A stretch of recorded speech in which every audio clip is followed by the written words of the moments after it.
Yeah. Okay, this is a video about liars, cowards, fascists and hate mongers. I hope you enjoy it. People keep asking me what I think about the English Defence League, so I went to their website and read it quite carefully, looking for racism and fascism, of course, because the media keep telling me that they're far right.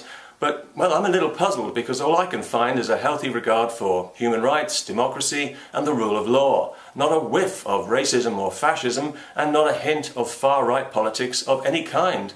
Am I missing something?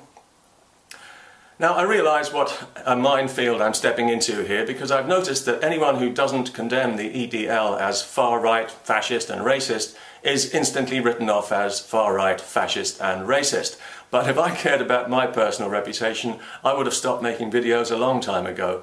I don't care what anyone thinks of me, I care what I think of me, and I care about the truth. And from my observations, the truth is that the EDL are not the problem. They're merely a symptom of a wider problem that nobody wants to address because we're all afraid of the truth. There's a word for that, veritophobia. So you see, we do have a phobia after all. When did we all become so afraid of the truth? When we realised that the truth offends Islam and that when Islam is offended, violence is never far away. This is why we've trimmed our rights and freedoms so that we can no longer even speak our mind without fear of being arrested. We've twisted ourselves like pretzels to accommodate an aggressive, supremacist religion that despises everything we stand for. Not that we stand for much anymore, because all our values have been turned inside out. What's right is wrong, what's wrong is correct, what's correct is right. We don't know if we're coming or going anymore, and that is a symptom of a condition, the condition of people who don't really believe in anything because they have no reason to, and who have never had to defend anything of value in their lives. Who wouldn't know how? Now, nobody's suggesting that the EDL doesn't have its share of bad apples, but I can't help thinking that if it was a movement of middle-class university students, the media would portray it in a completely different way.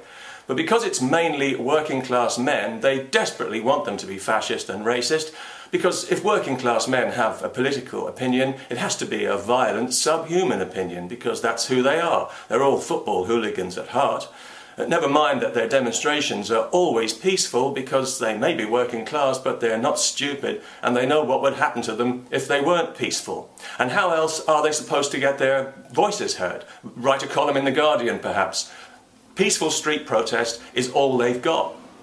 Whenever violence does occur, it's always instigated by a mob of middle-class left-wing thugs, ironically called Unite Against Fascism, who turn up with the express intention of using violence to stamp on free speech. And this is because Unite Against Fascism, despite its virtuous-sounding name, is actually a front for the hardline Socialist Workers' Party, which is full of angry middle-class casualties who still hate their parents, who wouldn't know a day's work if it bit them on the arse, and who patronise the working class because they hate and fear them.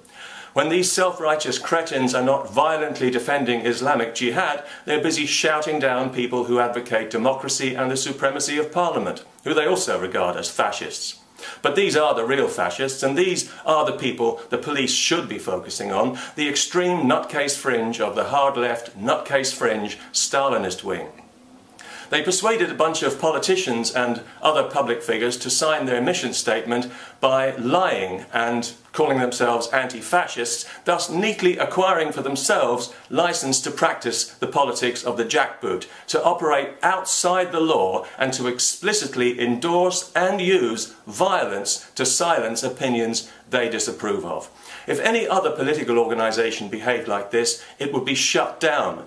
But the police, the politicians and the middle-class media are all so terrified of the truth, they'd rather focus obsessively on a symptom of the problem and give the real fascists a free ride. Recently, when one of their leadership was accused of rape, the Socialist Workers' Party handled the situation with all the crass misogyny you would expect from their friends in the Sharia court. They didn't report the allegations to the police because, as they put it, they had no faith in the bourgeois court system to deliver justice. Still sound like your kind of people, middle-class lefties? Instead, the women, yes, there were more than one, were aggressively cross-examined about their social history and sexual conduct, and then the matter was whitewashed internally. One of them actually said that, in her opinion, the Socialist Workers' Party is a dangerous environment for women. These are the people behind Unite Against Fascism, just so you know who you're actually supporting from your cosy, progressive, middle-class bubble. Another jihad-supporting far-left hate group with a misleading name is Hope Not Hate, and recently, along with British MP Keith Vaz, a man for whom the word oleaginous might have been personally coined, they were instrumental in persuading the government to ban two prominent American critics of Islam from visiting Britain. It didn't matter that what they say about Islam is true. Indeed, this is precisely why they were banned, because it is true and provably so. Robert Spencer is an Islamic scholar. He knows the Quran better than most Muslims, including imams, as he proved recently in a radio interview when an imam incredibly accused him of having the advantage because Islam is his specialist subject. He and Pamela Geller have been banned from Britain because they tell the truth, and because the truth is a threat to Islam. Therefore, the truth, according to the UK government, is not conducive to the public good, which is a cowardly way of saying Muslims might become violent. In short, because Islam is afraid of the truth, we all have to be afraid of it. Afraid to speak it, afraid even to listen to it. Thanks to Islam, the truth has become our enemy, and future generations will pay a very heavy price with their freedom for that, because when the truth is your enemy, you know, and the world knows, that you are going to lose. It's just a matter of when.